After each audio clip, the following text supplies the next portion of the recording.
Hi everyone, कसे आहात सगळे? आय होप चांगले असतील.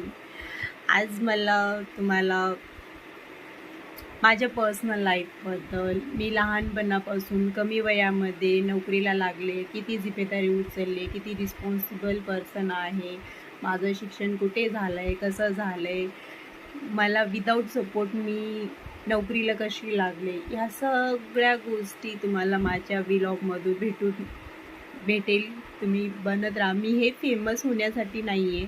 मुलीने ठरवलं तर भरपूर काही करू शकतात. लोक मुलींना चूल आणि मूल इतपतच आजसुद्धा मेंटॅलिटी आहे लोकांची. तर मला असं वाटलं की काही गोष्टी जे आहेत जर्नीमध्ये मुलींना खूप काही गोष्टी फेस कराव्या लागतात. लग्नाअगोदर, लग्नानंतर अशा भरपूर गोष्टी आहेत. असं नाही की सगळ्याच मुलींना करावं लागतात. काहींना फायनान्शियली सपोर्ट नसतो. भरपूर अशा अडीअडचणी येतात की महिलांनाच येतात, पुरुषांना पण येतात, बट ॲक्च्युली ते पुरुष आहेत.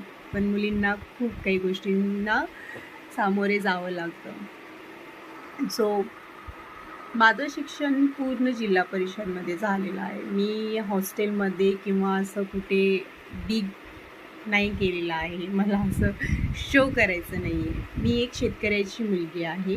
मला शेतातील सर्व कामं येतात, आजही येतात. असं नाही की मी नोकरीला लागले, परंतु मला आजसुद्धा शेतातले कामं येतात आणि मला आवड आहे. माझं शिक्षण कसं झालं?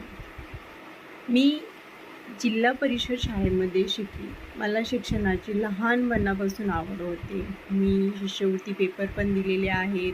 त्याच्यामध्ये मला चांगले मार्क्स पण आहेत. मला 12वीपर्यंत शिष्यवृत्ती पण भेटत होती.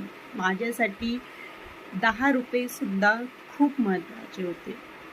मी एक छोट्याशा गावातून आलेली आहे. विदाऊट सपोर्ट आज इथपर्यंत आहे. तुमच्या सगळ्यांचा आशीर्वाद, माझ्या आईवडिलांचा आशीर्वाद, त्यामुळे माझ्या लाईफमध्ये सगळ्यात मोठा गोल माझे आईवडील आहे. कारण की ते नसले तर मी इथपर्यंत पोहोचलेच नसते. तर माझी शिक्षणाची गोष्ट अशी आहे. मी 1ली ते 4थी माझ्या गावात शिकले. 5वी ते 7वी मी आमच्या गावापासून 3 किलोमीटरवर होते. पण खूप मजेदार शिक्षण केलेलं आहे मी.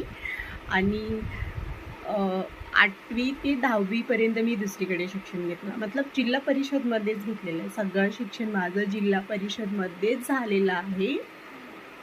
खूप इंटरेस्टेड आहे. असं नाही की आमच्याकडे बाकी काही गोष्टी नाही आहेत. आम्ही सगळे नातेवाईक, माझ्या मावशीची मुलं, मावशीच्या मुली, दॅट्स इट. ओके, बाकी काही समजू नका, गैरसमज तुमचा जो